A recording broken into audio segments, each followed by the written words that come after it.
Hi everybody, this is Nick, and you are at www.rei-tv.com for another episode of the Flippin' Right Show. Today we have an episode in the series of A Day in the Life. A Day in the Life of a Real Estate Investor. I know a lot of you guys like these. I'm headed out, and I like it too, of course, because when this happens I make money. This is a lease option deal, and you know, I don't do a whole lot of lease option deals. I like to take the house subject to, so I own that house, and so I fully control it. So no matter what happens to the seller, I can't get in trouble because of his mistakes or shortcomings. But in this case, it's a seller with a solid history, solid credit rating, and the real reason I'm looking at this house, it's a $350,000 house, maybe $375,000, that he owes $322,000 on. So he's willing to sell it. He's willing to sell it for what he owes, but I don't want to buy the house. So we're going to lease it with an option to purchase. And in a lot of cases, I take this house subject to, where he'd sign it over to me. But I don't really want it subject to because of the market right now. You know, the subject to houses, when you take a house subject to, you take it forever. And with a mortgage payment of $2,600 or $2,800 or whatever this one is, I don't know that I want it forever, because if the market continues to decline, I'm going to end up with a lemon, with a house that I owe more on than it's worth. And you know, you take it sub to, you really can't give it back to him. You got to follow through. So I'm taking it instead lease with an option to purchase. The good thing is, we explained to the sellers, and they know darn well that we cannot rent this house or lease this house to somebody for the $2,700 a month that they're asking for it. So we're paying $1,600 a month for this house, and we're going to lease it with an option to purchase, and most likely do a sandwich lease option where we will turn around and lease it to somebody else. So we'll lease it with an option to purchase from the sellers with a payment of $1,600 a month. They're going to make up the difference, and we'll lease it to somebody else for around $2,200 a month. So there's going to be a nice cash flow. I mean, I could even take $1,900 a month for it, which sounds like a lot less, you know, than $2,100 to a buyer, and make a few $100 a month. But more importantly, when I sell it to someone, they owe $322,000. I'll sell it for $359,000 or something like that. So I'll have a $30,000 or $40,000 spread in the end. Another reason I'm taking it I'm leasing it with an option instead of buying it is, like I said before, in case the market goes down, or in this case, if a year from now, you know, I've had trouble filling it, or the market goes down, or it's only worth $275,000 or whatever it is. Now, luckily, I'm in an area where the market it has went down. There's no doubt that houses are worth less now in the Chicago area than they used to be, but it's not as bad as Nevada or Florida or some of the other places. So, in any case, I have a year-to-year lease.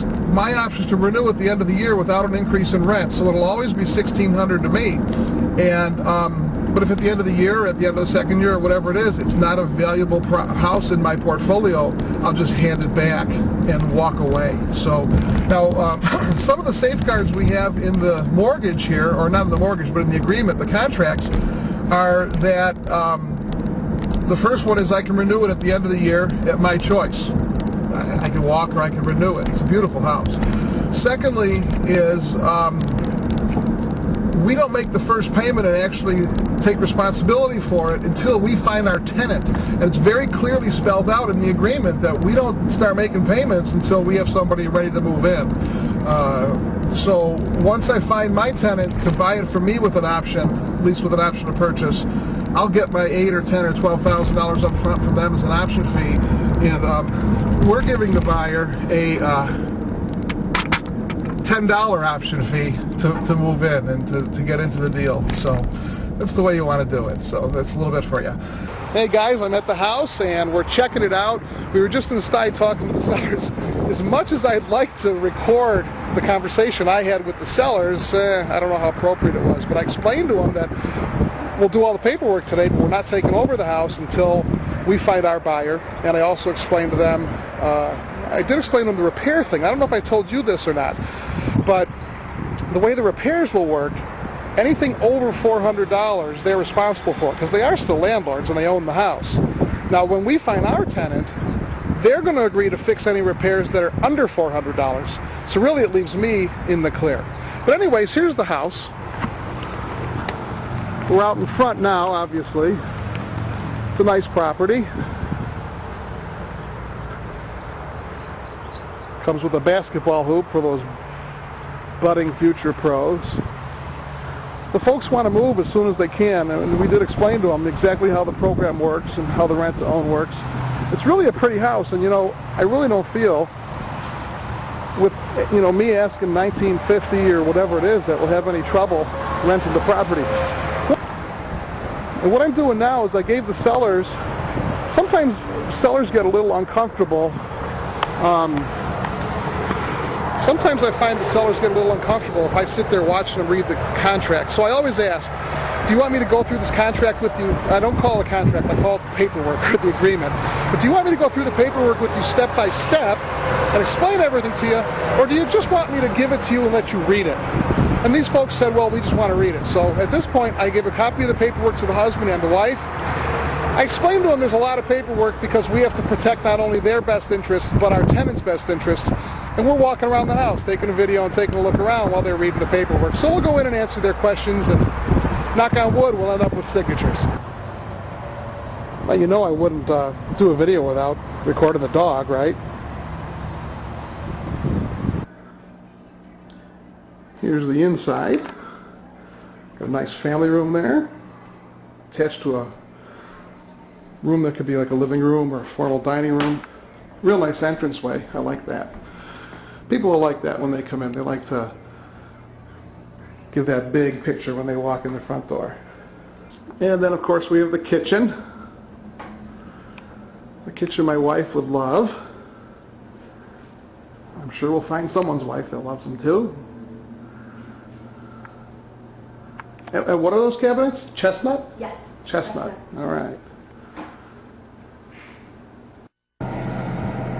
Okay, we're out of the house. All went well. We got the contract signed. They had a little objection. They wanted to think about it, but we just said, why don't you go ahead and sign the contracts, and then call me in a day or two if you have any problems with it after you look it over. But we really want to get aggressive and get some signs out today and get it in the newspaper tomorrow. So they went ahead and signed the contracts. And that just comes with experience. You got to kind of learn a little bit how to do that. And if you read some books on direct sales, they really would help you learning how to turn around and overcome objections. There's some simple things that you kind of learn to do. And I have some other videos here that you can watch that explain how to talk to sellers. So go find them.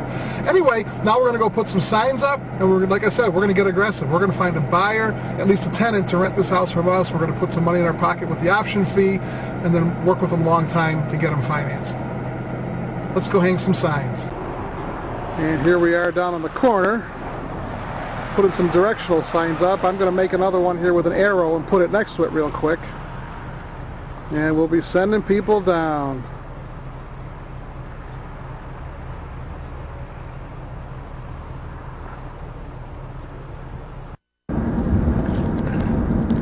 Well, there you have it. The contracts are signed. Right there. The signs are up back there. And we got ourselves a deal. Now we're going to advertise heavy. We're going to advertise on Craigslist, on our own website, in signs.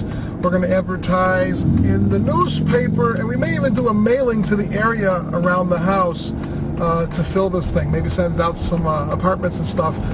Now our object here is to find a renter, a tenant that's going to rent from us for a few $100 more a month than we're renting the property. We're also going to get a nice option fee up front, probably $8,000 to $12,000. And we're going to work with those people to get them financed so we can eventually close. We have a house that we're paying $322,000 for eventually, that we're going to sell for $349,000, I believe. So we've got about $30,000 almost in equity, and we're taking no risks besides being willing to make mortgage payments if our tenant don't. So we do have to screen our tenants well, but we can get out of this. We can walk away after a year with no responsibility whatsoever. And again, like I said before, my wife wants to go look at the house. It's really nice. I don't think it doesn't have as much space as I personally need, because I need an office and all that other stuff. But we'll look at it anyways. But in any case, we just got ourselves a deal. The lease option, or sandwich lease option, is a good tool to have. Speak it up, Nick.